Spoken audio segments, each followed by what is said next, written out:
का काम क्या होता है, ये प्रोटीन एंजाइम बना सकती है। मान लो इस प्रोटीन से क्या बन गया, एंजाइम, और इस एंजाइम का इस्तेमाल होगा मेटाबॉलिक प्रोसेस में।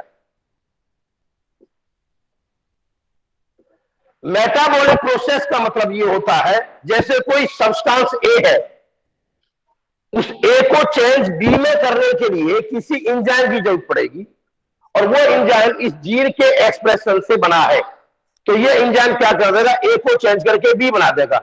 यानी जैसे हम ये कहते हैं कोई कलर आ रहा है रेड किसी फ्लावर का, तो वो जीन जब एक्सप्रेस करता है, मान लीजिए ये रेड का जो जीन है वो ये है, जो रेड का जीन, तो जीन रेड क्या है एक्चुअली में, red is actually a character and gene is a nucleotide sequence present over the DNA.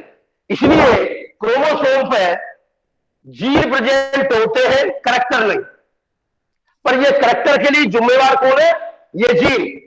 तो जब इस जीन ने एक्सप्रेस किया तो यहां पे प्रोटीन बनी, और उस प्रोटीन ने अपने आप को एंजाइम के तौर पर इस्तेमाल किया, और उस एंजाइम का नतीजा ये हुआ कि एक मेटाबॉलिक प्रोसेस स्टार्ट हुआ, जिससे यहां पे पिगमेंट डिपॉजिट हुई, जिस पिगमेंट का नाम था बी, और उस पिगमेंट के कारण कलर आ रहा है रेड। तो हम ये कहेंगे कि रेड का जो जीन है वो एक क्रोमोसोम पे प्रेजेंट है।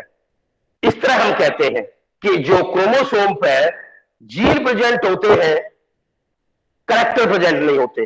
पर जब दूसरी भाषा में कहूं और उचित ढंग से कहें तो हम ये कह सकते हैं कि the chromosome possess the gene which are concerned with a particular kind of character।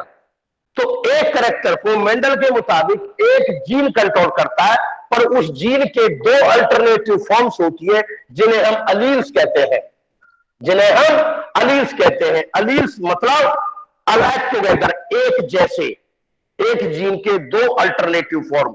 In alternative form को आप अलील बोल सकते हैं, इनको आप फैक्टर्स कह सकते हैं, इनको आप डिटरमिनर्स कह सकते हैं, कोई भी नाम। क्योंकि मेंडल ने स्टार्टिंग में इनको फैक्टर कहा था, कुछ लोग इनको डिटरमिनर्स कहने लग गए और बाद में इनको अलील्स कहने लग गए, और आज नई जेनेटिक्स में इनको हम जीन कहते हैं। अब आपको एक नई आश्चर्य की बात बताऊं, अब जीन भी कंसेप्ट गायब हो गया है, इसकी वजह सिस्ट्रॉन कहते हैं। क्या कहते हैं, सिस्ट्रॉन। आज जीन के लिए जो वर्ड यूज करा जाता है वो सिस्ट्रॉन यूज करा जाता है। तो आज हम ये मानते हैं एक सिस्ट्रॉन, तो ये जीन था, जीन की जगह यूज किया जा रहा है। तो एक सिस्ट्रॉन जब कभी फंक्शनल एक्टिविटी में आता है, यानी इसका फंक्शन जब कभी ये एक्सप्रेस करेगा सिस्ट्रॉन, तो एक पॉलीपेप्टाइड चेन बनेगी, और उस पॉलीपेप्टाइड चेन का इस्तेमाल एक मेटाबॉलिक रिएक्शन में पॉसिबल है, उसका इस्तेमाल डिफरेंशिएशन प्रोसेस में पॉसिबल है, उसका इस्तेमाल किसी रिप्रेसर के तौर पर पॉसिबल है, क्योंकि प्रोटीन का बहुत ज्यादा इस्तेमाल होता है इन metabolism and other processes as well as in the development and the growth of the organism, including both the plants as well as animals and the microbes also। ठीक है, तो ये मैंने ओवरऑल आपको ये बता दिया कि जीन एक्चुअली में क्रोमोसोम पे करेक्टर नहीं होते, बल्कि उस करेक्टर से संबंधित जीन प्रेजेंट होते हैं, और जब कभी जीन एक्सप्रेस करते हैं तो कोई प्रोटीन बनती है, उस प्रोटीन से एंजाइम, और एंजाइम के कारण वो एक करेक्टर, एक मेटाबॉलिक रिएक्शंस होती है। तो वो जो करेक्टर था वो एक्सप्रेस होके आता है। जैसे जिसका एग्जांपल हमने बताया, जैसे कोई कलर है फ्लावर का रेड, तो उस जो रेड फ्लावर का जो जीन है, वो जो जीन है वो प्रेजेंट होगा क्रोमोसोम पे। जब वो जीन एक्सप्रेस करेगा तो एक प्रोटीन बनेगी, और उस प्रोटीन का फंक्शन एंजाइम है, और जब वो मेटाबॉलिक रिएक्शंस में एंजाइम का इस्तेमाल होगा तो एक पिगमेंट डिपॉजिट होगी अंदर, और उस पिगमेंट डिपॉजिशन से एक करेक्टर निकल के आएगा। ओके, ये थी कहानी। यही बात आप देखेंगे 10th की एनसीईआरटी जब आप पढ़ेंगे तो आप पाएंगे कि जब कभी जीन एक्सप्रेस करता है, या जीन में जब कभी मॉडिफिकेशन होगी, इस जीन में अगर मॉडिफिकेशन हो गई, मान लीजिए ये पहले जीन कैपिटल था ए नाम का, अब उसमें थोड़ी सी यहाँ मॉडिफिकेशन हो गई, उस मॉडिफिकेशन को हम यहाँ पे म्यूटेशन कहते हैं, उस मॉडिफिकेशन को हम यहाँ क्या कहते हैं, म्यूटेशन। तो अब ये जीन ए में रह करके पुराने वाला जो डोमिनेंट जीन था, या जिसे हम कहते थे wild type gene, normal type gene, अब ये नॉर्मल टाइप में रह करके क्योंकि थोड़ी सी म्यूटेशन हो गई है, यानी इनमें चेंज आया है एक पार्टिकुलर पॉइंट पर, तो इसको कहते हैं स्मॉल कैपिटल लेटर वाला ए हो गया है, स्मॉल ए। जब ये ए हो गया तो आप जानते हो जो प्रोटीन बनेगी, क्योंकि अब सीक्वेंस तो सेम है ही नहीं, तो मैसेंजर आरएनए की भी सीक्वेंस बदल जाएगी अब, और पॉलीपेप्टाइड चेन भी एग्जैक्टली सेम नहीं हुई जैसे पहले बनी है। तो हो सकता है अब जो एंजाइम बने वो पहले एंजाइम के मुकाबले कम इफेक्टिव हो, या एंजाइम ही डिफेक्टिव हो, तो इसलिए उसका जो मेटाबॉलिक प्रोसेस का इफेक्ट आएगा वो कम आ सकता है, या नो आ सकता है, बिल्कुल ही ना आए। और मान लो बिल्कुल नहीं आया तो ए सब्सटेंस ए से बी में चेंज हुआ, तो कलर उसका कैसा था, व्हाइट का व्हाइट रह आया।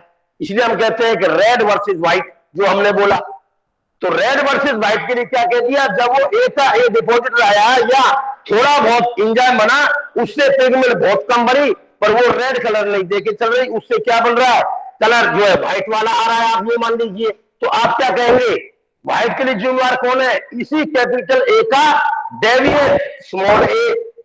तो ये ए और ए दोनों एक ही जीन के दो अल्टरनेटिव फॉर्म हो गई, तो एक ही जीन की ये दो अल्टरनेटिव फॉर्म होगी, ए और ए। तो अब ये ए और ए के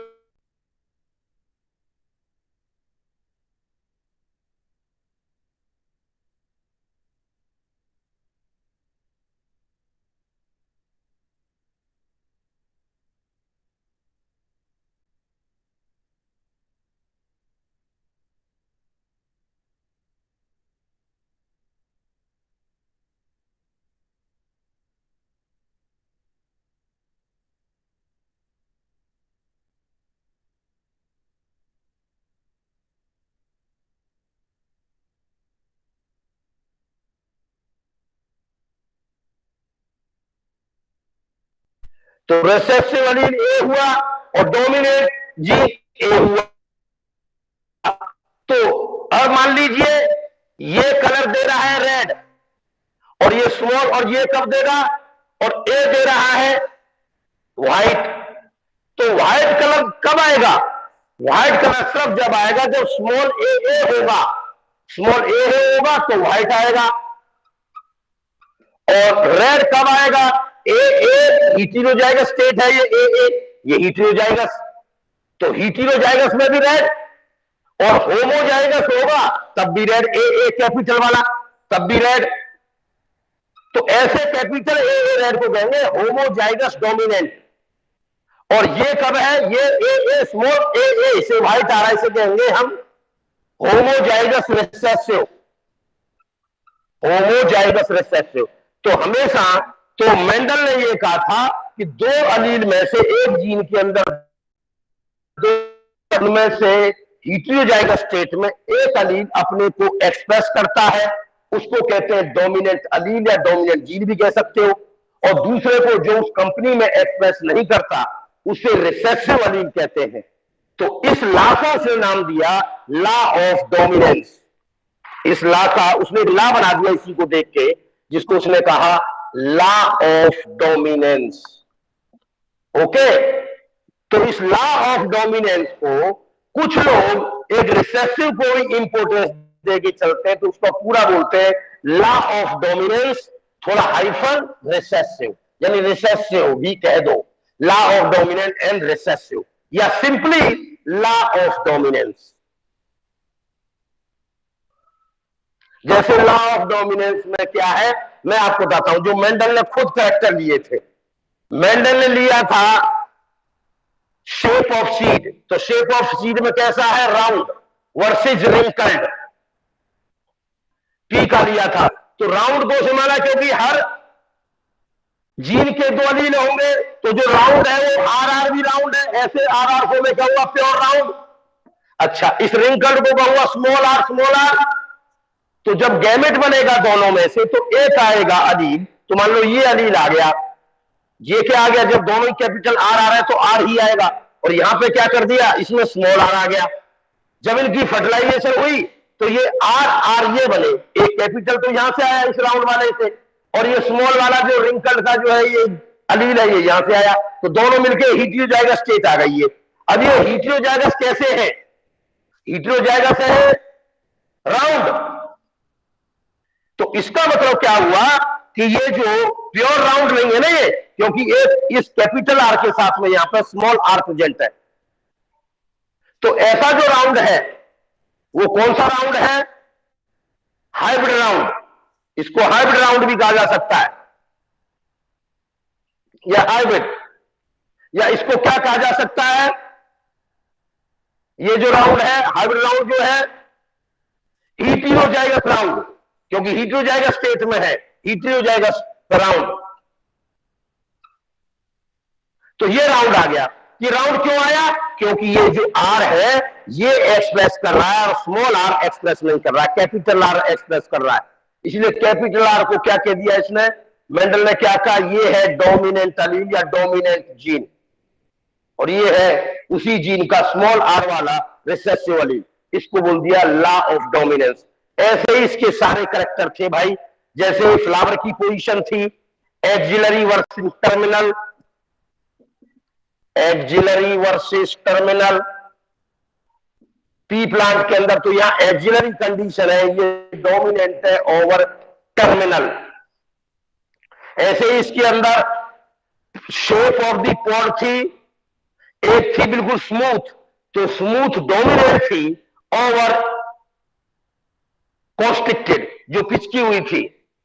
इस तरह जो स्मूथ थी वो डोमिनेंट थी, इस तरह जो पिचकी हुई थी शेप ऑफ द पॉड, ये पिचकी हुई को कह रहे हैं कॉन्स्ट्रिक्टेड, इसको कह रहे हैं स्मूथ, यानी इन्फ्लेटेड वर्सेस कॉन्स्ट्रिक्टेड। तो इसमें ये डोमिनेंट था, ये रिसेसिव था, तो डोमिनेंट रिसेसिव का ये फंडा, इसको कहते हैं डोमिनेंट एंड रिसेसिव। अब क्वेश्चन उठता है, ये इसी को मेंडल ने अपना पहला लॉ कहा था, लॉ ऑफ डोमिनेंस। तो इसको हेरिडिटी में भी लॉ बोला गया है, हेरिडिटी, क्योंकि जेनेटिक्स की जो स्टडी होती है वो हेरिडिटी और वेरिएशन की स्टडी तो है ही, ये तो हमने पहले लेक्चर में आपको बताया था, आज लेक्चर नंबर 2 है, तो इस लेक्चर नंबर 2 में हम आपको पहले बता चुके हैं। तो ये हो गया लॉ ऑफ डोमिनेंस। अब क्वेश्चन उठता है, क्या ये लॉ ऑफ डोमिनेंस की एप्लीकेशन यूनिवर्सल है, क्योंकि मेंडल ने जो 7 कैरेक्टर दिए थे अपने कंट्रास्टिंग कैरेक्टर, जिसमें शेप ऑफ द सीड जो था round versus wrinkled, colour of the seed yellow versus green, एक था इसमें shape of the pod inflated versus constricted, flower colour violet versus white, position of the flower axillary versus terminal. ऐसे ही colour of the pod, pod का colour, जो हम कभी भी मटर लेके आते हैं तो हमेशा ग्रीन लाते हैं, येलो नहीं लाते, तो यहां पे ग्रीन वर्सेस येलो है, उल्टा है, सीड से उल्टा है, सीड में उल्टा है। सीड में जो डोमिनेंट है, जो सीड के अंदर डोमिनेंट कैरेक्टर है सीड के कलर में, वो है येलो। सीड के कलर में, सीड कलर में जो है डोमिनेंट वो है येलो वर्सेस ग्रीन, इसमें सीड कलर में ये डोमिनेंट है और ये रिसेसिव है। जबकि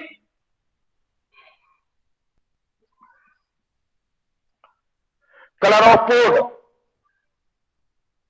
जो पोड होती है उसका कलर उसमें उल्टा है, क्योंकि हम ग्रीन लेके आते हैं, ये है ग्रीन वर्सेस येलो, उल्टा है बेटा ये बिल्कुल। तो ये कैरेक्टर कई बार पूछ लेते हैं कि सीड ऑफ कलर में कौन डोमिनेंट है और कलर ऑफ पोड में कौन डोमिनेंट है, रिवर्स कंडीशन है यहां पर। और एक प्लांट की हाइट जो होती है टाल वर्सेस ड्वार्फ, टाल वर्सेस ड्वार्फ,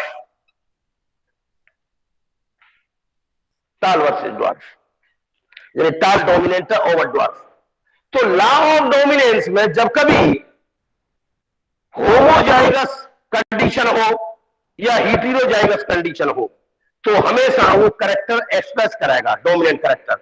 और जब कभी रिसेसिव करेक्टर कब एक्सप्रेस करेगा, जब वो होमोजाइगस स्टेट में होगा। पर क्या ये लॉ, जो लॉ ऑफ डोमिनेंस था, क्या ये यूनिवर्सली एप्लीकेबल है? क्या ये हर जगह ये वर्सेस वर्सेस हर जगह एप्लीकेबल है? तो मैं आपको बता दूं, नहीं, हर जगह नहीं है। क्योंकि इसका एक मैं आपको एग्जांपल पेश करने जा रहा हूं जहां ये एप्लीकेबल नहीं है। देखिए,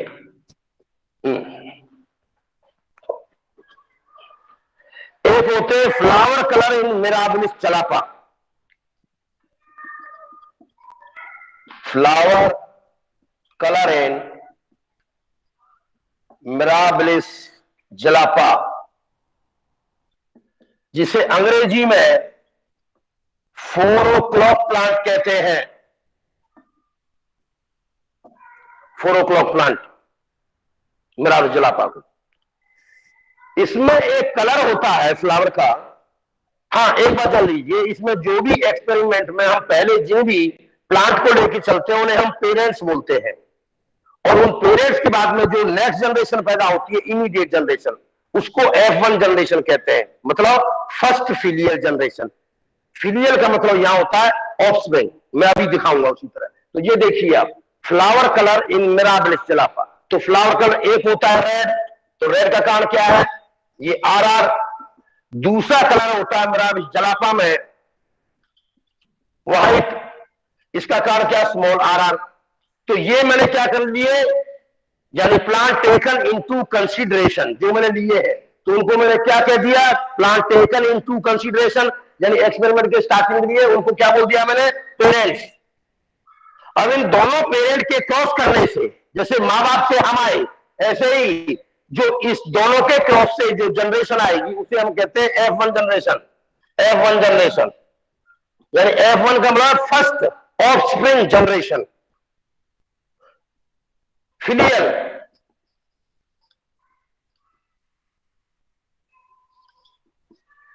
F का मतलब फिलियल और 1 का मतलब first filial generation, first filial generation. तो फर्स्ट फिलियल का मतलब है इमीडिएट ऑफस्प्रिंग। तो इमीडिएट ऑफस्प्रिंग के बाद में भी अगर F1 को F1 से क्रॉस कर दे तो ऐसी जनरेशन को कहते हैं F2 जनरेशन, यानी सेकंड फिलियल जनरेशन। यानी ये बिल्कुल ऐसे हुई कि अगर हम ये मान लें कि हमारे दादा पेरेंट है, दादा हमारे, तो हमारे जो फादर होंगे वो F1 में आएंगे और हम F2 में आएंगे, हम सेकंड फिलियल जनरेशन हो गए। तो ऐसे ही प्लांट में बोला जाता है जो शुरू में जो स्टार्टिंग में यूज होते हैं वो पेरेंट्स हो गए, उनसे जो इमीडिएट ऑफस्प्रिंग स्टेज होती है जो बनते हैं वो सेकंड पहली जनरेशन होगी F1। फिर उन F1 को भी अगर आप क्रॉस करें उससे अगले जाए उसको कह देंगे F2। फिर F2 को F2 से भी क्रॉस करके जाए तो उसको कहेंगे F3 एंड सो ऑन, ऐसे ही चलते चले जाएंगे। ठीक है ना, यानी ग्रेट ग्रैंडफादर, ग्रैंडफादर, तो यानी F3 का ये कौन है, फादर, F2, और ये कौन है, F1 ग्रैंडफादर, और ये P कौन है, ग्रेट ग्रैंडफादर। तो इसी ग्रेट ग्रैंडफादर का जो रिलेशन है F3 से क्या है, वो हो गया ना, ये तो पेरेंट हो गए, ये F1 जो हो गए, ये first immediate generation, first filial generation offspring. F1 से नेक्स्ट जनरेशन, F1 को क्रॉस करके F1 के बाद में जो आई F2 generation, second filial generation. फिर उसके बाद में नेक्स्ट अगली जनरेशन, इसी तरह चलती चली जाती है। तो मेंडल ने ये जो एक्सपेरिमेंट किए थे F4 तक किए थे। ये बता दूं आपको मैं, मेंडल ने जो काम किया था F4 जनरेशन किया था, यानी F3 को भी क्रॉस कर लो F3 से, फिर आएगा F4। मैं ये बताना चाहता हूं, उन्होंने F4 जनरेशन तक क्रॉस किए थे। ये बहुत सिंपल क्वेश्चन बन जाता है जेनेटिक्स के अंदर कि कहां तक उन्होंने क्रॉस किए थे। और खास बात ये थी मेंडल की, उन्होंने इन सभी डाटाज को अपने पास फैक्ट रिकॉर्ड रखा था, यानी रिकॉर्ड रखा था, बाद में उनको एनालाइज किया था घर बैठ करके चैन से आराम से, तब वो किसी कंक्लूजन पे पहुंचा था। तो मैं अभी आपको जो ये बता रहा था कि जो लॉ ऑफ डोमिनेंस का ऑब्जेक्शन, ऑब्जेक्शन का मतलब लिमिटेशन, जहां ये लॉ एप्लीकेबल नहीं है। तो आप देखिए रेड है और ये व्हाइट है, तो रेड से तो ये आर आएगा, ओके, दोनों में से एक ही आएगा। जब कभी गैमेट बनता है तो दोनों में से एक आता है, एक इंडिविजुअल में तो दो होते हैं, एक ही जीन के दो वाली, पर गैमेट में सिर्फ एक होता है, ये आ गया एक। ऐसे ही यहां से व्हाइट वाले जो स्मॉल आर वाला आ गया, जब दोनों यूनाइट हुए तो ये आर आर हो गया, कैपिटल आर आर। अब ये क्या कर रहा है, ये capital R and small R क्या कर रहे हैं, ना तो रेड कलर आ रहा है और ना ही व्हाइट आ रहा है, बल्कि कलर आ रहा है पिंक, पिंक। तो इसका मतलब क्या हुआ, इस स्मॉल आर ने इस कैपिटल आर को कंप्लीटली एक्सप्रेस नहीं होने दिया, यानी इसने इसे कह दिया मैं तेरे को कंप्लीट एक्सप्रेस नहीं होने दूंगा, यानी इसको कंप्लीट एक्सप्रेस नहीं होने दिया। तो इसका मतलब ये लॉ ऑफ डोमिनेंस यहां पे अप्लाई नहीं हुआ, लॉ ऑफ डोमिनेंस यहां पे अप्लाई नहीं हुआ, क्योंकि कलर पिंक आ गया। तो ये पिंक जो आया है इसको हम एक्सप्लेन कैसे करेंगे, इसको हम कहेंगे, देखिए दो फिनोटाइप थी, here are the two phenotype. Phenotype मतलब जो फिजिकली आपको अपीयरेंस दिखाई दे रहा है, जो बाहर से आप देख पा रहे हो, आप एक फ्लावर का कलर रेड देख पा रहे हो और एक फ्लावर का व्हाइट देख पा रहे हो। तो ये क्या हो गया, दो प्लांट में आमने सामने दो प्लांट है, तो आप दो फिनोटाइप देख पा रहे हो। अब ये दो फिनोटाइप के बाद यहां जो कलर आ रहा है, अगर वो कलर रेड आता, नॉर्मली में आना चाहिए था, तो हम बोल देते कि ये रेड का जो जीन है ये डोमिनेंट है ओवर व्हाइट जीन। अगर आप जीन एक्चुअली ये से बोला जा सकता है, पर इससे भी ज्यादा एक्यूरेट होता अगर हम ये कहते कि जो इसका रेड कैरेक्टर का जो ये अलील है रेड वाला, ये डोमिनेंट है ओवर व्हाइट अलील। क्यों अलील और जीन एक ही बात होती है, तो आप ये कह सकते हो। अच्छा, अब क्या हो गया, रेड तो आया नहीं। अच्छा, अगर ये व्हाइट आता तब भी हम कह देते कि व्हाइट वाला डोमिनेंट है, तो ना व्हाइट आया। तो इसके मतलब क्या हुआ, ये दोनों रेड और व्हाइट मिले और एक नया तीसरा कलर आ गया, एक बिल्कुल डिफरेंट काइंड का आ गया। इसके मतलब दोनों कलर की ब्लेंडिंग हुई है, ब्लेंडिंग। इस ब्लेंडिंग का नतीजा है एक अलग कलर पिंक। जैसे केमिस्ट्री वाले क्या करते हैं लैब में, आपको बताऊं, लाल रंग देंगे, पीला रंग देंगे, मिला देंगे, हरा रंग बना देंगे, तो ये देखिए मैंने अलग कलर ले आया। तो इसका मतलब क्या हुआ, लाल ने भी अपनी इंडिविजुअलिटी खो दी यहां पे और व्हाइट ने भी खो दी, और दोनों ने मिलकर एक नया कैरेक्टर ले आए पिंक। तो इसको मैं क्या कहूंगा, ब्लेंडिंग इनहेरिटेंस, या इसको क्या कहूंगा, इनकम्प्लीट डोमिनेंस। तो ये जो ऑब्जेक्शन होता है लॉ ऑफ डोमिनेंस के लिए, पहला ऑब्जेक्शन हो गया मेरा, जो मैंने आपको एग्जांपल दिया मिराबिलिस चलापा में, वो एग्जांपल हो गया, उसको क्या कहा, ब्लेंडिंग इनहेरिटेंस, ब्लेंडिंग इनहेरिटेंस या इनकम्प्लीट इनहेरिटेंस।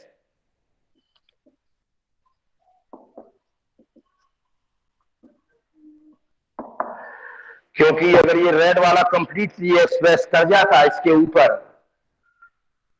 तो ये पिंक नहीं आता, इसलिए कह दिया इनकम्प्लीट डोमिनेंस, या इनकम्प्लीट डोमिनेंस या इनकम्प्लीट इनहेरिटेंस। क्यों, करेक्टर आगे ट्रांसमिट हुए हैं ना, इसलिए इनहेरिटेंस। तो इसको हम ये कह सकते हैं पहला ऑब्जेक्शन। पहला ऑब्जेक्शन क्या होता है लॉ ऑफ डोमिनेंस का, ब्लेंडिंग इनहेरिटेंस या इनकम्प्लीट इनहेरिटेंस। इसका एग्जांपल, एक एग्जांपल आपके सामने है, ऐसे ही मैं आपको कई सारे एग्जांपल देके चल सकता हूं। जैसे एक एग्जांपल है, ये फ्लावर कलर इन मिराबिलिस चलापा में लिया था। अगली बार यहां एग्जांपल बदल रहा हूं, snap dragon plant, flower colour इन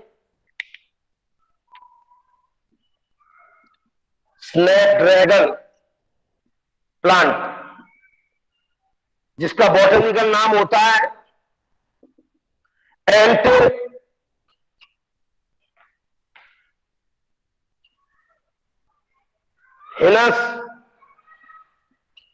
मेजस, एंथेरिनम मेजस। कोई आपको यह नाम करने की जरूरत नहीं, यहां पर स्नैप ड्रैगन याद करना पड़ेगा। तो स्नैपड्रैगन उसमें भी यही होता है कि फ्लावर कलर में एक रेड होता है, एक व्हाइट होता है, और दोनों के मिलने के बाद में पिंक आता है, जो मेरा भी चला आया था।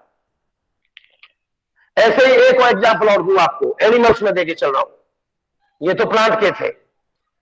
प्लांट में था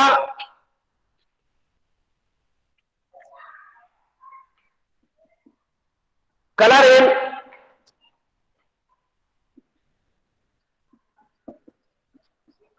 एंडोलूसियन fowl, colour in Andalusian foul.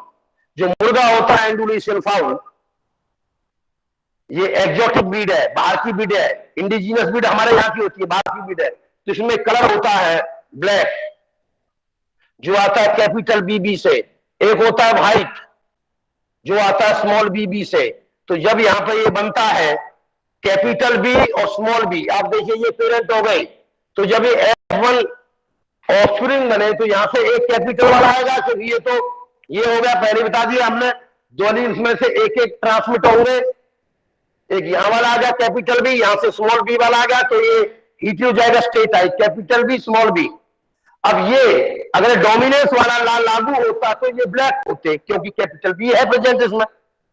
पर इस ये हेटेरोजाइगस स्टेट में ये कैसा है, ये ब्लू है ना, ये ब्लैक है। ये ब्लैक है ही नहीं, ये ब्लैक नहीं है, ये तो ब्लैक है, ठीक है। ये कैपिटल बीबी वाला और स्मॉल बीबी वाला व्हाइट है, पर ये कैपिटल बी और स्मॉल बी में जो बन रहा है ये ब्लू आ रहा है। तो क्या मतलब हो गया, ब्लैक और व्हाइट दोनों मिक्सअप हुए। ये दो फिनोटाइप जो बाहर से दिखने वाले करेक्टर थे, दोनों फिनोटाइप कंट्रास्ट फिनोटाइप मर्ज हुए और एक नया फिनोटाइप आया जिसको कहते हैं ब्लू। तो ये ब्लू हो गए। तो ठीक है, यहां पर लॉ ऑफ डोमिनेंस एप्लीकेबल नहीं है। यही मैंने कहा था, जनरली दो अलील्स में से एक अलील डोमिनेंट होता है और एक रिसेसिव होता है, पर हमेशा ऐसा नहीं होता कि ऐसा ही होगा। ओके, तो ये ऑब्जेक्शन था लॉ ऑफ डोमिनेंस से। ओके, तो ये तो था। तो लॉ ऑफ डोमिनेंस का जो ऑब्जेक्शन है वो है इनहेरिटेंस, इनकम्प्लीट इनहेरिटेंस या ब्लेंडिंग इनहेरिटेंस। ओके, अब मैं एक चीज और लेके चल रहा हूं। अब ऑब्जेक्शन नंबर 2,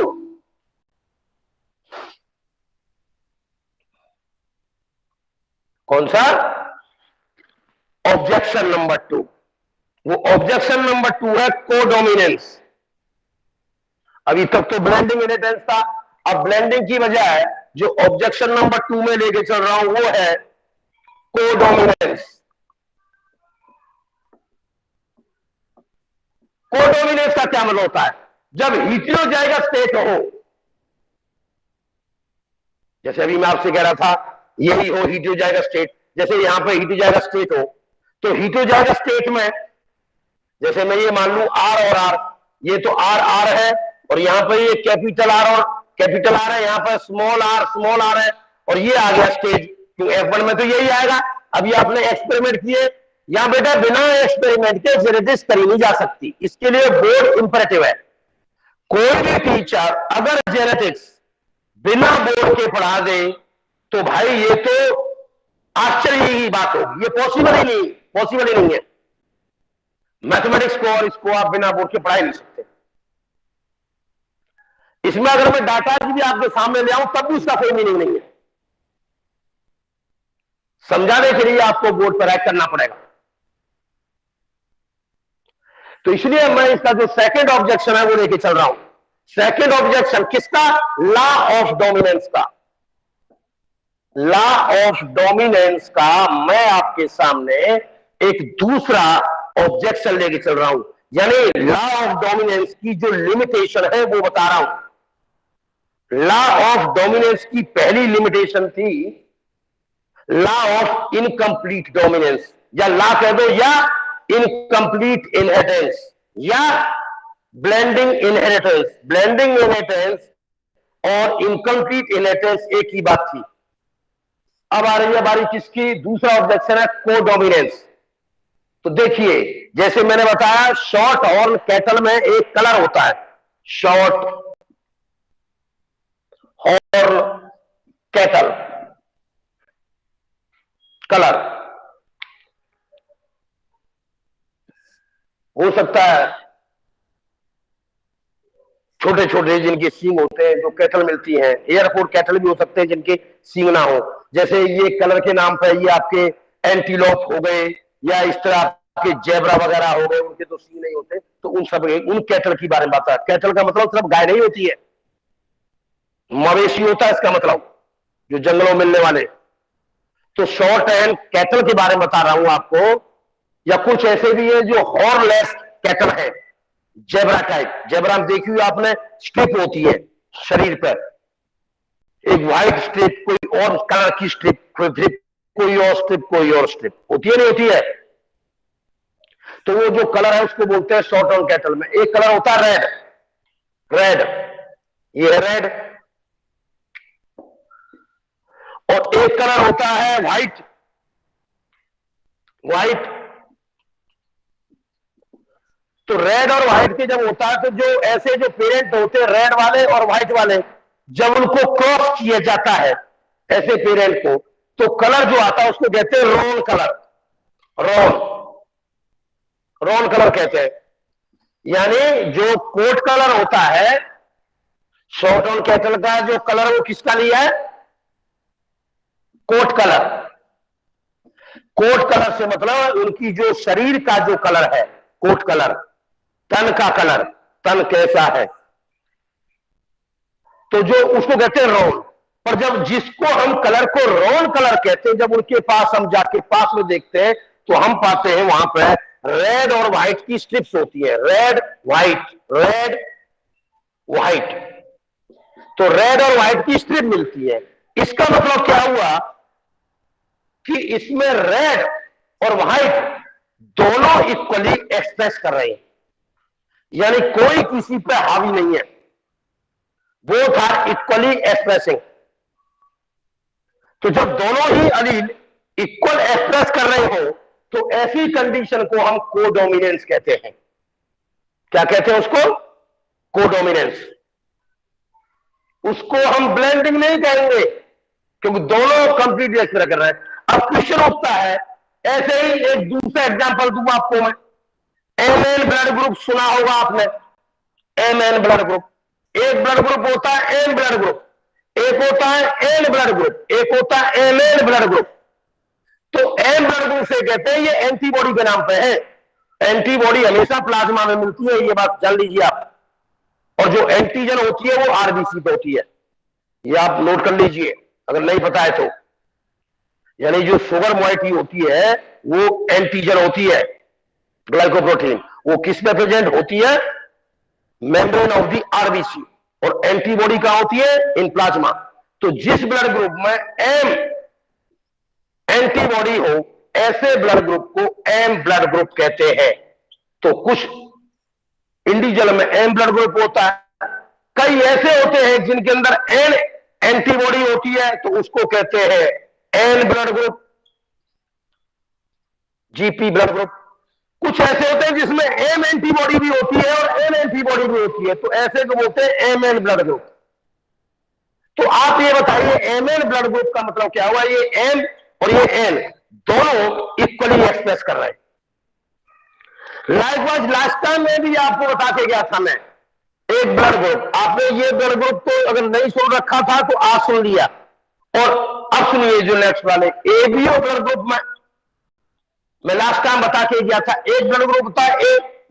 ए का कारण क्या था? मैंने कही थी इसमें दो अलील हो सकते हैं, आई ए, तब ए ब्लड ग्रुप आ सकता है। ये ब्लड ग्रुप, ये इसकी जीनोटाइप है। या जीनोटाइप क्या हो सकती है? आई ए आई ओ, जीरो वाला हो, क्योंकि ये एक्सप्रेस कर रहा है इसके ऊपर। या ये दोनों तो एक ही है, ये होमोजाइगस स्टेट है, ये जाएगा स्टेट है, तो ए ब्लड ग्रुप आ गया। बी ब्लड ग्रुप क्या आ रहा है? I B oblique I B I O, उससे आ सकता है बी ब्लड ग्रुप। ये रहा, ये जो मैंने गोला लगाया ये राउंड, ये ब्लड ग्रुप के लिए है। और ये आगे जो दिखा रहा हूं ये दोनों, ये जीनोटाइप है। जो ये ब्लड ग्रुप देख रहे हो ए और बी, ये है फिनोटाइप। फिनोटाइप का मतलब होता है phenotypic expression of A individual, बाहर से जो चीज आपको दिखाई दे।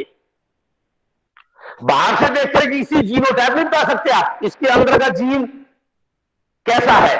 और जीनोटाइप का मतलब होता है genotypic constitution of A organism, genotype. तो इसका ब्लड ग्रुप ए अगर किसी का है तो उसका जीनोटाइप ए भी हो सकता है और ए ओ भी हो सकता है। जब ए ओ है तो थोड़ा ए डोमिनेंट है ओवर दिस, तो यहां पर लॉ ऑफ डोमिनेंस लागू हो रहा है, कहने का मतलब ये है। और बी ब्लड ग्रुप में आई बी होमो जाएगा, सर ये हो जाएगा, तो यहां बी इस पर डोमिनेंट है, इसलिए आप क्या कहते हो यहां भी लागू हो रहा है।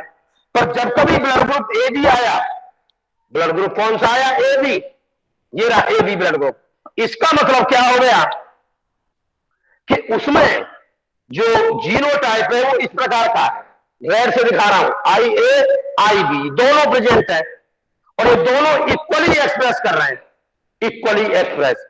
तब आया ये ब्लड ग्रुप ए बी। ओ कब आता है, जब आई ओ, ये हमेशा रिसेसिव स्टेट में आता है। तो अलील यहां एक्चुअली में कितने थे, दो नहीं थे मेंडल के मुताबिक जो हम कह रहे हैं, यहां अलील एक्चुअली 3 थे। ये मल्टीपल अलीलिज्म का एग्जांपल था, ये लास्ट टाइम भी बता गया था आपको। पर यहां मैं कोडोमिनेंस के नाम पर ए बी को लेके चलूंगा, यहां खाली ए बी। तो ए बी किस बात को बताता है, कोडोमिनेंस को बताता है। ऐसे ही आपने देखा होगा कि हीमोग्लोबिन होती है, हीमोग्लोबिन एस कहते हो ना आप, सिक्कल सेल एनीमिया सुना होगा नाम आपने। तो सिक्कल सेल एनीमिया में क्या होता है बच्चों, ये देखिए ऐसा होता है, जो एक होता है एचबीए, ऐसी जो हीमोग्लोबिन होती है वो नॉर्मल हीमोग्लोबिन होती है, नॉर्मल हीमोग्लोबिन। और जो सिक्कल सेल एनीमिया से जो आदमी सफर कर रहा होता है उसकी स्थिति होती है, एक तो होती है एचबीए और दूसरी होती है एचबीएस, यानी यहां पे एक एस होता है, एचबीएस, ये ए नहीं होता, ये एस होता है यहां पर। तो ऐसा पर्सन को कहते हैं sickle cell anaemia, sickle cell. Sickle cell इसलिए कहते हैं क्योंकि नॉर्मल कंडीशन में जो आरबीसी जो होती है उसकी न होकर के वो कैसी होती है, सिक्कल आकार में। सिक्कल कहते हैं जो ये दराती होती है ना खेतों में, जो घीट को काटने के काम आती है, गेहूं को काटते हैं दराती से। या आप ये देखिए जो शिव जी के जो सिर पे ललाट में जो चंद्रमा होता है वो सिक्कल आकार का होता है, सिक्कल से। तो आधी आरबीसी ऐसी, आधी आरबीसी ऐसी, एक नॉर्मल आरबीसी। तो आधी तो हीमोग्लोबिन जो सिक्कल सेल की होंगी वो तो ऑक्सीजन लेके नहीं जाएंगी, और जो नॉर्मल शेप के होंगे ऑक्सीजन ले जाएंगी। तो इस कंडीशन को एचबीए एचबीएस। तो ये भी कैसा कंडीशन है, दोनों एक्सप्रेस कर रहा है, ये भी कर रहा है ये भी कर रहा है, तो कोडोमिनेंस। अब आप बोलेंगे ये कंडीशन हो जाए सर एचबीएस एचबीएस हो जाए, तो जब ऑक्सीजन तो दोनों ही एक सी हो जाएंगी, कोई ऑक्सीजन लेके नहीं जाएगा, तो ये तो आदमी बचेगा नहीं ना, मर जाएगा ये तो, क्योंकि भाई ऑक्सीजन भी तो कुछ चाहिए, तो इस कंडीशन में तो बचेगा नहीं। तो इसलिए जो सिक्कल सेल एनीमिया होता है वो हीटियोजाइगस स्टेट होती है एक्चुअली हीमोग्लोबिन की,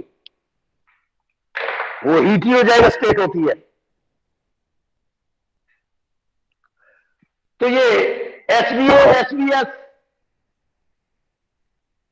ए B blood group, ML blood group, roan colour in short horn cattle, ये सभी एग्जाम्पल थे कोडोमिनेंस के, जिसमें दोनों जीन इक्वली एक्सप्रेस कर रहे थे, यानी डोमिनेंट जीन इसमें कंप्लीटली एक्सप्रेस नहीं कर रहा था। अब क्वेश्चन एक आता है बस खाली कि कोडोमिनेंस में और इनकम्प्लीट डोमिनेंस क्या एक ही बात है या दोनों बातें अलग अलग है। तो मैं बता दूं दोनों एक बात नहीं है, अलग अलग बातें हैं। कैसे, आप देखिए एक तरफ लिखता हूं मैं इनकम्प्लीट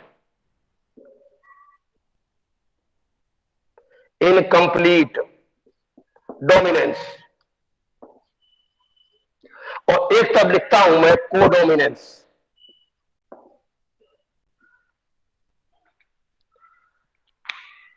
देखो भाई एक बात मैंने आपको पहले ही बताई थी कि आप 10th की एनसीईआरटी में ये टॉपिक है, आप 10th की एनसीईआरटी पढ़ के जरूर बैठा करें, आपको समझ में अच्छा आएगा। पर क्योंकि तो आपको करना नहीं करना है, जनरली वैसे भी साइंस को कम लाइक कर रहे हैं लोग, मैंने नोट किया है, क्योंकि हिस्ट्री वगैरह जल्दी समझ में आती है, अच्छे ढंग से आ जाती है। मैथमेटिक्स में और साइंस में थोड़ी दिक्कत रहती है। तो ये तो खैर एक नॉर्मल होती है।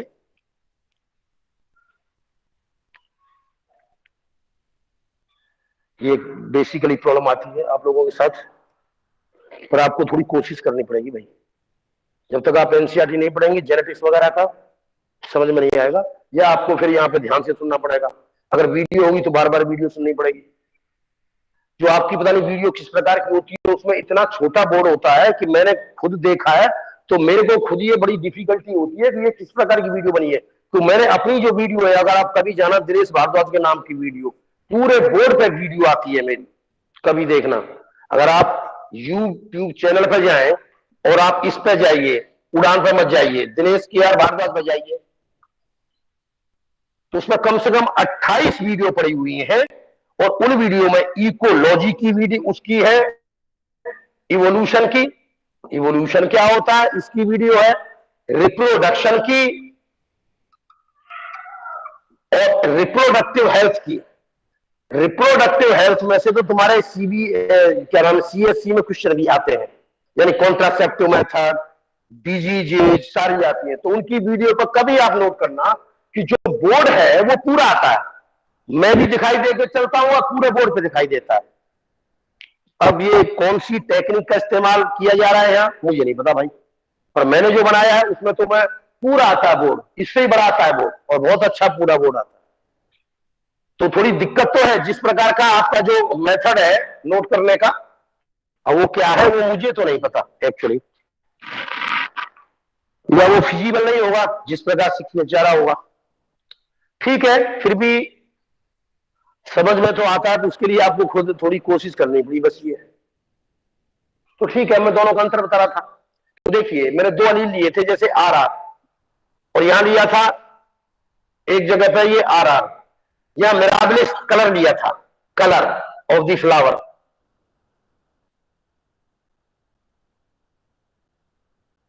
कोट कलर, दोनों में क्या अंतर था? फ्लावर के कलर में जैसे एंटरहिनम मेजस था, या स्नैप ड्रैगन प्लांट था, या मिराबिलिस चलापाता फ्लोरोकोल प्लांट, उसमें एक तो था रेड कलर और दूसरा था व्हाइट। दो ही थे ना, ये पेरेंट इसी के थे ना, रेड और व्हाइट के। ऐसे ही कोट कलर यहां था, जो कोडोमिनेंस में, एक तरफ ये कोडोमिनेंस है और इस तरफ में ब्लेंडिंग इनहेरिटेंस है। ब्लेंडिंग इनहेरिटेंस को ही मैं कह रहा हूं इनकम्प्लीट इनहेरिटेंस। तो दोनों में फर्क बता रहा हूं। तो देखिए आप, तो इसमें जो ये रेड था डोमिनेंट था और व्हाइट था, यहां पे रेड था और व्हाइट था, ये भी पेरेंट थे रेड एंड व्हाइट के, सेम यहां पे रेड एंड व्हाइट के पेरेंट। पर यहां जो कलर आ रहा था इनकम्प्लीट में, वो दो फिनोटाइप के मिक्स होने पे एक कलर आ रहा था, सिंगल सिंगल फिनोटाइप आ रहा है। उस सिंगल फिनोटाइप कैसे आया है? क्योंकि यहां हुई है ब्लेंडिंग, रेड और व्हाइट मिले हैं और यहां पिंक आया है, तो पिंक एक है सिंगल। तो ये कहा था ब्लेंडिंग इनहेरिटेंस। यहां क्या हुआ? कोडोमिनेंस में रेड भी एक्सप्रेस कर रहा है और व्हाइट भी कर रहा है, तब रॉन कलर आ रहा है। और एक्चुअली रॉन कुछ नहीं है, ये रेडिश व्हाइट है, दोनों आ रहे हैं। तो आपने यहां देख लिया, यहां ब्लेंडिंग नहीं हुई है, यहां ब्लेंडिंग नहीं हुई है। आप इसको इस तरह भी समझ सकते हो, जो संगम है, अगर मान लीजिए यमुना और गंगा दोनों की धारा अगर वो आ रही है, मिल रही है, दोनों अलग अलग दिखे मान लो आपको, तब तक तो है कोडोमिनेंस। और दोनों मिक्स होकर के आगे बढ़ जाए तो आप उनको अलग नहीं कर सकते, तब वो हो जाएगा ब्लेंडिंग इनहेरिटेंस। जब तक दोनों अलग दिख रही है, अलग बिल्कुल, कि ये इधर की ये इधर की, दोनों साइड बाय साइड, कोडोमिनेंस। और दोनों मिलकर के सिंगल, इट्स इनकम्प्लीट। ओके, तो ये दोनों का डिफरेंस था। यानी लॉ ऑफ डोमिनेंस के दो ऑब्जेक्शन थे, एक था ब्लेंडिंग इनहेरिटेंस या इनकम्प्लीट इनहेरिटेंस, और दूसरा था कोडोमिनेंस। और codominance and blending inheritance are two separate things. They are not one and same thing. Okay, तो ये हमने ला बताया। अब हम जो लेके चल रहे हैं ला, जो इसका जो लॉ ऑफ सेग्रीगेशन, जिसको सेकंड लॉ कहते हैं, पर लोग आजकल हेरिडिटी के लॉ में उसको law of purity of gamete भी कहते हैं, law of segregation, law of segregation या law of purity of gamete भी कहते हैं, law of purity of gametes. ये एक्चुअली मेंडल का सेकंड लॉ है। कई किताबों में इसको हेरिडिटी का फर्स्ट लॉ भी कहा है। उन्होंने कहा यार पहला लॉ तो उसका बेकार है, इसको छोड़ो, अब इसको मान लो पहला लॉ। तो इसके चक्कर में नहीं पड़ेंगे हम कि ये पहला या सेकंड है, पर ये है, उसके नाम पर जाएंगे हम, वो है लॉ ऑफ सेग्रीगेशन। हेरिडिटी का जो लॉ ऑफ सेग्रीगेशन क्या कहता है, पहले उसकी डेफिनेशन नोट कीजिए, फिर इसको एक्सप्लेन करेंगे। लॉ ऑफ सेग्रीगेशन कहता है eight the time of gamete formation, at the time of gamete formation. क्यों एक्चुअली बताऊं, जब गैमेट फॉर्मेशन होता है तो उस समय मियोसिस होती है। तो जो दो अलील होते हैं किसी पेरेंट में, उसमें से गैमेट में एक चला जाता है। मैं ये कह रहा हूं, ये है एक्चुअली में। तो मैंने कहा eight the time of gamete formation the two factors, यानी उसमें मेंडल ने फैक्टर कहा था ना जीन को, यानी अलील्स, नाउ अलील्स, यानी टू फैक्टर्स मतलब उनको क्या कहा जा सकता है, अलील्स। यानी to factors of A single character gate segregated, वो सेग्रीगेट हो जाते हैं, अलग हो जाते हैं, वो अलग हो जाते हैं। इस लॉ को law of purity of gamete इसलिए कहते हैं क्योंकि गैमेट फॉर्मेशन के टाइम पर दोनों इकट्ठे कभी नहीं रहेंगे, वो हमेशा सेपरेट होंगे। इसलिए इसको कहते हैं law of purity of gamete. यानी ये पॉसिबल नहीं होगा कि जैसे अगर कोई हेटेरोजाइगस स्टेट है आरआर की, तो ये आरआर दोनों गैमेट में आ जाए। यानी जब गैमेट बनेगा तो क्या एक में कैपिटल आर आएगा, एक में स्मॉल आर आएगा।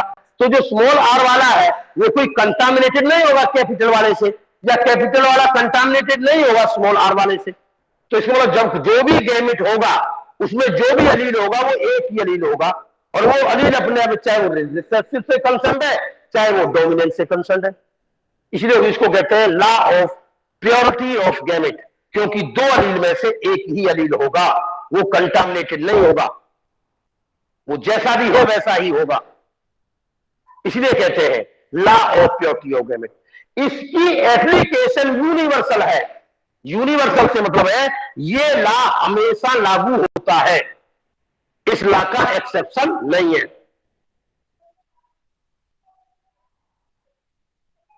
तो इस लॉ को समझने के लिए ये जो मैंने लॉ बोला है, लॉ ऑफ सेग्रीगेशन, इस लॉ को समझने के लिए we have to take a single character into the account. हमें कोई न कोई एक कैरेक्टर लेके चलना पड़ेगा। To understand this law we have to take a single character into the account. Into account का मतलब है single character is to taken for the experimentation. Experimentation के लिए एक कैरेक्टर लेके चलना पड़ेगा कोई भी। अब मर्जी हमारी होती है हम वो कौन सा कैरेक्टर लेके चलें। तो मेरा तो मानना ये है हम जो है टालनेस को लेके चलते हैं, यानी प्लांट हाइट को। अच्छा है, समझाने में आसान नहीं है। या शेप ऑफ दी सीड को लेके चल लो किसी, उसमें क्या दिक्कत है, कोई भी ले लो। डोमिनेंट रिसेसिव है, बताइए कौन से होते हैं मेंडल के। तो एक को ले लेते हैं हम जो है height of the plant, height. तो ऐसा जो एक्सपेरिमेंट के थ्रू इस लॉ को प्रूव किया जाएगा, ऐसे एक्सपेरिमेंट को कहते हैं जिसमें single character is to be taken into the account, उसको कहते हैं मोनो हाइब्रिड क्रॉस। क्या कहते हैं? Monohybrid cross. Monohybrid cross का मतलब है मोनो मीन सिंगल, यानी जिसमें single character is taken into the consideration experimentation. तो इस एक्सपेरिमेंटेशन में मैं लेके चल रहा हूं। ये देखिए, ये जो एक्सपेरिमेंट होते हैं F2 जनरेशन तक कैरिड किए जाते हैं। ये बात बता दूंगा आपको। इस लॉ को करने के लिए ये अभी तक मैं जो काम कर रहा था F1 तक छोड़ दिया था मैंने, पर ये F1 तक नहीं छोड़ा जाएगा, ये F2 जनरेशन तक जाएगा। जो मैंने आपको पहले बताई थी कि F1, F2, F3, F4, उसने तो F4 तक काम किए थे मेंडल ने, पर हम यहां पर सिर्फ F2 तक छोड़ देंगे। ओके, तो देखिए इसमें मैंने हाइट लिया है पी प्लांट का, तो एक हाइट होती है टॉल, ये हो गई टॉल। तो यहां पर टॉल लेके चल रहा हूं, कोशिश करते हैं हम प्योर वैरायटी में। तो प्योर टॉल वर्सेस ड्वार्फ, छोटे को ड्वार्फ कहते, स्मॉल नहीं कहते। ओके, तो टॉल वर्सेस ड्वार्फ। तो टॉल का कारण क्या है? कैपिटल टी, एक ही जीन के दो अलील। ड्वार्फ का कारण क्या है? Small T, single character taken into consideration, hence वो भी स्टार्टिंग के प्लांट है, इसलिए हमने क्या बोला इनको? Parents P. अब जब इनको क्रॉस करेंगे eight the time of gamete formation, two factors देखिए, एक और एक दो, एक और एक दो, ये अलग होंगे। ये लीजिए, ये अलग हो गया, ये अलग हो गया, यानी ये टी आ गया, ये टी आ गया, यहां से ये अलग हुआ, ये स्मॉल टी आ गया, यहां से ये अलग हुआ, ये स्मॉल टी आ गया। अब ये रेंडमली इनको फर्टिलाइज कर दो, यानी इस कैपिटल टी को मैंने इससे किया, स्मॉल टी से, इस कैपिटल को मैंने इससे किया, इसको मैंने इससे किया, इसको मैंने इससे किया, कितना भी कर लो आप। तो ये टी टी स्मॉल आया, ये टी टी स्मॉल आया, ये टी टी स्मॉल आया, टी टी स्मॉल आया, सबरे के सबरे एक से आएंगे। तो मैं कोई बेवकूफी जो इनको 4 बार लिखूंगा यहां पे F1 में, वो तो मैंने आपको समझाने के लिए लिखा है। तो मैं जब लिखूंगा, जब एनी टाइम यही आएगा, तो मैं क्या कहूंगा? हमेशा कैपिटल टी और स्मॉल टी आ रहा है F1 में, पहली जनरेशन में, तो मैं क्या कर दूंगा? इसको पूरे को मिटा दूंगा और एक ही बार लिख के छोड़ दूंगा। यहां पे ये क्रॉस करके मैं ये कह दूंगा भाई ठीक है, ये आगे capital T and small T. Okay, ये आगे टाल, ये आगे टाल, क्योंकि मेंडल ये कहता है कि दो अलील में से एक अलील जनरली डोमिनेंट होता है, ये टाल आगे। पर ये क्या टाल प्योर टाल है जैसे इनकी तरह? नहीं, ये कौन से टाल है? हाइब्रिड टाल। ये कौन से टाल है? हाइब्रिड टाल। पर हाइब्रिड टाल को आप बाहर से देख के थोड़ी बता सकते हो, वो तो जब आप एक्सपेरिमेंट करें, बैक क्रॉस करें, टेस्ट क्रॉस करें, जब बता सकते हो। वो तो ये वास्तव में कैपिटल टाल है या कोई भी टाल प्लांट सामने दिख रहा है, वो कौन सा है टाल? हाइब्रिड टाल है। वो उसकी जीनोटाइप क्या है? जेनेटिक कॉन्स्टिट्यूशन, क्या वो हाइब्रिड टाल है या प्योर टाल है? बाहर से तो देख के नहीं बता सकता फिजिकली, तो उसके लिए तो हमें टेस्ट क्रॉस करना पड़ेगा ना। Question comes, what is test cross? तो हम कल बताएंगे, यानी अगली बार जब आएंगे, कि टेस्ट क्रॉस क्या होते हैं, बैक क्रॉस क्या होते हैं, रेसिप्रोकल क्रॉस क्या होते हैं, ये आपको अगले लेक्चर में बताएंगे। आज फिलहाल में यही तो हो जाएगा हमारा। तो पहले सुन लीजिए, ये आ गया टाल। तो ये कौन सा टाल है? हाइब्रिड टाल। ये क्या है? F1, यानी फर्स्ट फिलियर जनरेशन। अब ऐसे F1 इस क्रॉस विद दी F1, और उसमें हम जो यूज करेंगे Punnett square. Punnett square, Punnett square क्या था? एक ब्रिटिश एक साइंटिस्ट था पुनेट, उसने एक प्रोबेबिलिटी, जो स्टैटिस्टिक्स में प्रोबेबिलिटी होती है, जो आपको प्रवीण सर ने बताई होगी, कि जो प्रोबेबिलिटी को इस्तेमाल किया जाएगा यहां पर, यानी वो उसके साथ कौन किसके साथ, यानी रैंडम फर्टिलाइजेशन लिया जाएगा प्रोबेबिलिटी एक एक के साथ। तो अब आप ये बताइए, F1 में ये कैपिटल टी है, ये रहे तो टी टी, और यहां भी F1 में यहां भी कैपिटल टी टी। तो इससे कैपिटल टी से स्मॉल टी से दो ही प्रकार के तो गैमेट बन सकते हैं। एक को मेल मान लीजिए, एक को फीमेल मान लीजिए। ये मेल का रिप्रेजेंटेशन होता है एरो ऐसा, और ये एक को जो फीमेल का ऐसे होता है रिप्रेजेंटेशन, ऐसे जो बना देते हैं। ये गोला बनाया एक निशानी, और यहां ये कर दिया ये फीमेल। ये ऐसे एरो मतलब स्पर्म हमेशा आगे को मूव करता है, तो ये जो है मेल की निशानी। तो ये मेल एंड फीमेल हो गए। तो यहां से जो दो गैमेट बनेंगे स्पर्म, वो कैसे बनेंगे? एक में तो कैपिटल टी आएगा, ये लो, एक में स्मॉल टी आएगा, यस ये लो। तो दो आ गए, ये दो प्रकार के आ गए, एक ये आ गया, एक ये आ गया, ये गैमेट्स है। यहां कौन से गैमेट आएंगे? यहां भी दोनों टी है तो सेम ही आएंगे। यहां भी क्या आएगा? यहां भी कैपिटल टी आएगा एक, और यहां भी आएगा एक स्मॉल टी आएगा। अब पुनेट्स पेयर में क्या है? इन दोनों ही गैमेट को, इनको फीमेल गैमेट मान लीजिए, इनको जो है मेल गैमेट मान लीजिए। इस तरफ में मेल गैमेट है, ये रहे, ये फीमेल गैमेट है, ये रहे।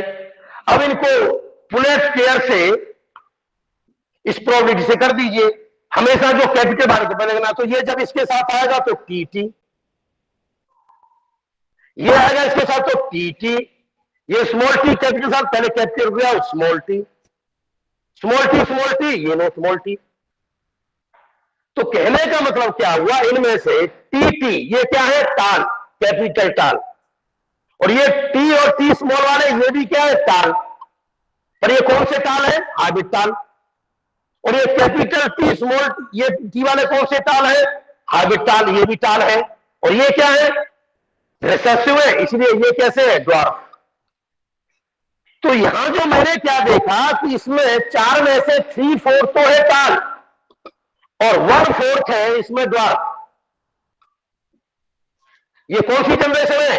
F2, second filial generation. तो सेकेंड फिलियल जनरेशन में ये कंडीशन होती है, सेकेंड जनरेशन में, फिलियल जनरेशन में ये कंडीशन होती है कि 3/4 तो टाल है, पर इस 3/4 टाल में जो होमोजाइगस टाल है वो कितने हैं? 25% इन 4 में से। यानी टीटी की संख्या है 1, जीनोटाइप में 1, और ये कैपिटल टी स्मॉल टी वाले की संख्या है 2, ये हाफ है, और ये स्मॉल टी वाले 1 है। तो ये कंडीशन है यहां ओवरऑल इन 4 में से।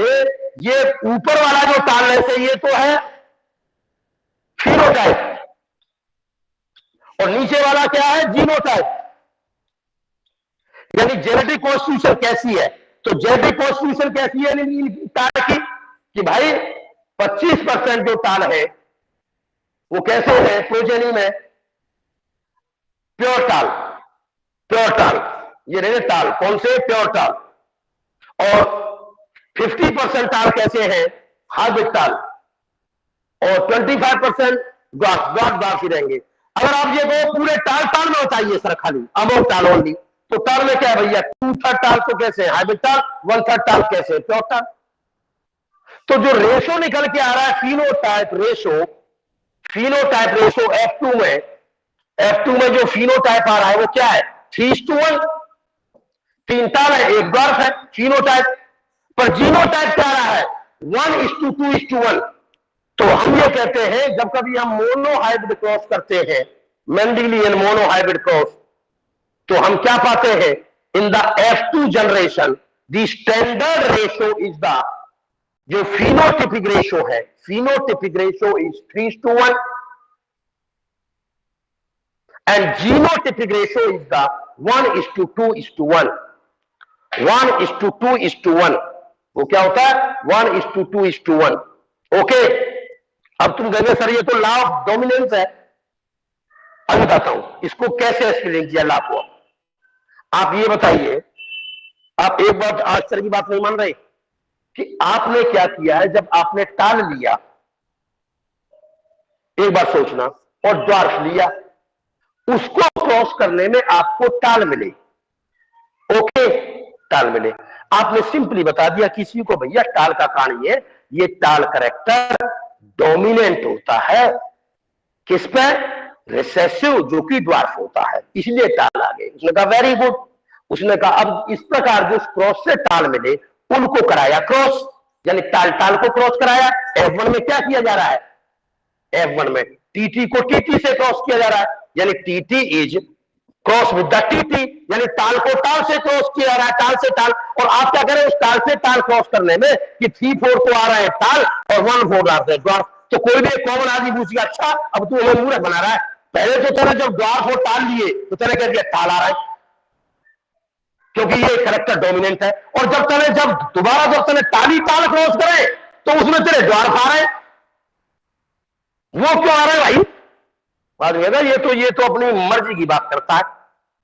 ये तो वही वाली बात है कि किसी काम को अमेरिका करे तो वो प्रोटेक्शन है, लोगों को प्रोटेक्शन देके चलते हैं अमेरिकन तो, कि वेस्ट को बचा रहे हैं भाई। इराक में किया, जनता को बचाया उन्होंने, वहां बमबारी करके। सीरिया पे बमबारी करी, लोगों को बचाया उन्होंने। यमन में बमबारी करी, सबको बचाया, सेवा करी। जो रूस करे तो ये आक्रमण है ना, वो आक्रमण माना जाएगा। क्योंकि जो भला आदमी करे किसी काम को तो वो प्रोटेक्शन होती है, और वही काम कोई दूसरा करे तो वो एग्रेसर होता है?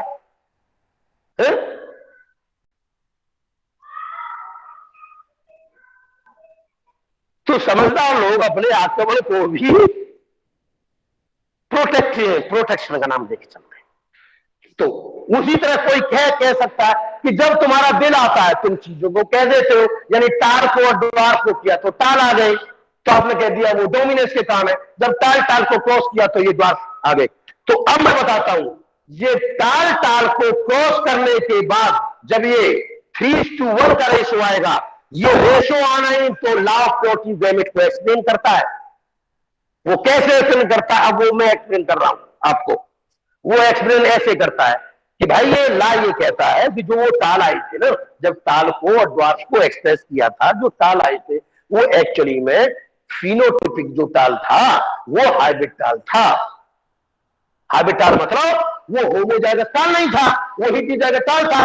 तो ऐसे जब हेटेरोजाइगस टाल को जब हमने क्रॉस किया, ये कैपिटल टी स्मॉल टी, तो जब ये क्रॉस किया तो जो इसमें जो ये अलील्स थे दोनों, डोमिनेंट एंड रिसेसिव, वो एक्चुअली में सेपरेट हो गए। जैसे ये सेपरेट हो गए, ये अलग हो गए, ये अलग, ये अलग, वो वाले भी ये अलग, ये अलग। और फिर जब उनकी रैंडम फर्टिलाइजेशन हुई, क्योंकि वो तो लॉ ऑफ प्योरिटी गैमेट है, वो टाल साथ नहीं गए ना।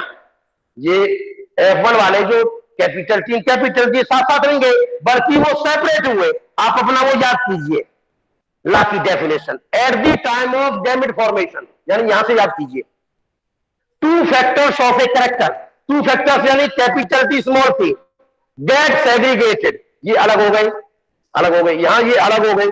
अगर ये अलग नहीं होते, अगर ये लागू नहीं होता, तो ये स्मॉल टी को एक दूसरे से फर्टिलाइज करने का चांस ही नहीं मिलता। इनको चांस क्यों मिला रैंडम फर्टिलाइजेशन का टी और टी को, यानी पुलेट्स पेयर के मुताबिक?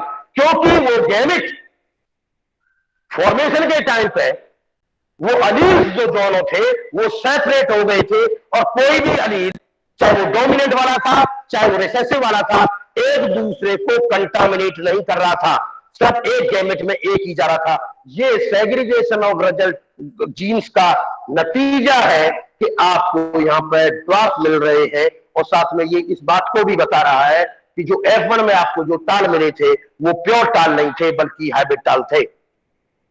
ओके, ये बात होगी यहां पर पूरी। ओके, अच्छा, ये तो हो गया। पर एक बात ध्यान से सुन लीजिए, 3:1 रेशो जब ही फिनोटिपिक मिलेगा जब लॉ ऑफ डोमिनेंस भी ओकेड हो, पर law of purity of gamete हमेशा लागू होगा। एक मिनट के लिए अगर इसको हम बदल देते हैं, ये टी की बजाय हम यहां पर कोई भी ले लीजिए, अगर ये यहां होता है टी की बजाय मैं आर ले देता हूं। अब यहां पर एक मिनट के लिए मैं दूसरा experiment, please, mono hybrid cross में ही मैं इनकम्प्लीट और उनमें से कोई भी लेके चल रहा हूं। एक बार लेके चल रहा हूं red colour, flower colour in Mirabilis jalapa है, मोनो हाइब्रिड क्रॉस, वही monohybrid cross, flower colour in Mirabilis jalapa. तो मिराबिलिस चलापा में क्या होता है? आर, और यहां पे क्या होता है? स्मॉल आर, ये रेड और ये व्हाइट। ओके, तो यहां क्या आएगा? आर बिल्कुल ऐसे ही आएगा। ये क्या होंगे? ये होंगे पिंक। ओके बेटा, सारे पिंक हो गए, है ना, पिंक हो गए। तो ऐसे पिंक को आप क्रॉस करोगे, ऐसे पिंक को ही तो क्रॉस करोगे, आर पिंक आ गया। तो आपने क्या किया? यही पिंक क्रॉस करे इन्हीं पिंक से, यानी R R cross with G R R. तो यहां क्या होगा, यहां एक कैपिटल आर, यहां स्मॉल आर, ऐसे ही यहां कैपिटल आर, यहां स्मॉल आर। बस यहां पर ये टीटी है, वहां कैपिटल करते जाओ, यहां पर स्मॉल और जो है बस लेटर बदलने, कैपिटल टी को बदल दो कैपिटल आर से और स्मॉल को बदल दो स्मॉल वाले से, बात खत्म। यहां आर आर। तो अब देख लीजिए क्या होगा। तो इसमें क्या होगा, ये जो कैपिटल आर आर तो बीच में क्या आएंगे पिंक। जब ऐसे पिंक को F1 को, ऐसे पिंक को क्रॉस विद द पिंक, यानी F1 विद द F1, तो F2 में क्या आएगा। अब यहां F2 में क्या आएगा देखिए, तो ये आर आर दोनों लगे, आर आर क्या आएगा, ये आएगा पिंक। और ये नहीं, ये पिंक क्यों आएगा, अरे आर तो ये तो रेड होता था, तो कैपिटल आर आर क्या आएगा, रेड। और ये कैपिटल आर आर क्या आएगा, इनकम्प्लीट डोमिनेंस थी, ये आएगा पिंक। और ये कैपिटल आर स्मॉल, ये आएगा पिंक। और स्मॉल आर क्या आएगा, व्हाइट। तो यहां पे आपने एक बात नोट किया होगा, यहां जीनोटाइप रेशो और फिनोटाइप रेशो एक ही होगा।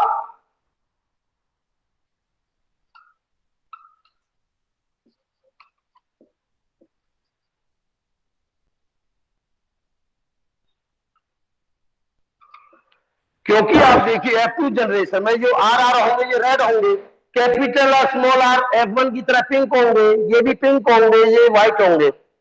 तो ये क्या आ गया, इसमें जो जीनोटाइप रेशो और फिनोटाइप रेशो एक ही होगा। इनकम्प्लीट डोमिनेंस में F2 में जो रेशो होगा, F2 जनरेशन में फिनोटाइप भी यही होगा, 1:2:1। 1 क्या है, यानी 25% रेड है, यानी वो तो डाटाज होंगे ना।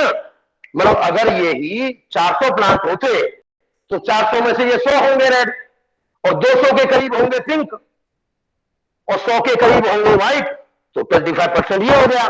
ये तो डाटाज में बताए जाते हैं ना, 25% ये हो गए, 50% ये पिंक हो गए, और 25% ये हो गए। यही जीनोटाइप रेशो, यही फिनोटाइप रेशो, और यही कोडोमिनेंस में ही लोगों। तो देखिए यहां जो रेड था ये व्हाइट था, ये है रोल। तो देखो रोल विद द रोल, याद कीजिए, जब रोल विद द रोल ये अलग हो जाएंगे, तो ये आर आर क्या आएगा, रेड। और ये आर और स्मॉल आर क्या आएगा, रोल। और ये आर और आर क्या आएगा, रोल। और ये आर आर क्या आएगा, व्हाइट। तो वही रेशो आएगा, रेड रोल व्हाइट। तो कोडोमिनेंस में भी सेम आएगा। तो जो इनकम्प्लीट डोमिनेंस और कोडोमिनेंस था, अगर उस क्रॉस में हम F2 जनरेशन तक लेके जाएं, F1 में तो ठीक है, यानी ब्लेंडिंग इन एटेचमेंट में, तो वहां जीनोटाइप रेशो और फिनोटाइप रेशो एक साथ आ, ठीक है। पर जब law of purity of gametes जब फॉलो होता है,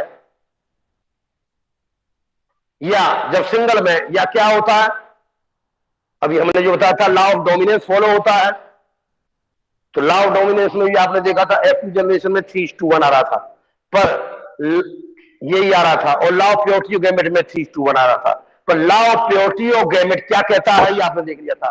eight the time of gamete formation the factors of a single character, यानी दो जो फैक्टर्स थे, यानी हाइब्रिड में दो थे, दोनों अलग अलग हो गए थे और रैंडमली फर्टिलाइज कर गए थे।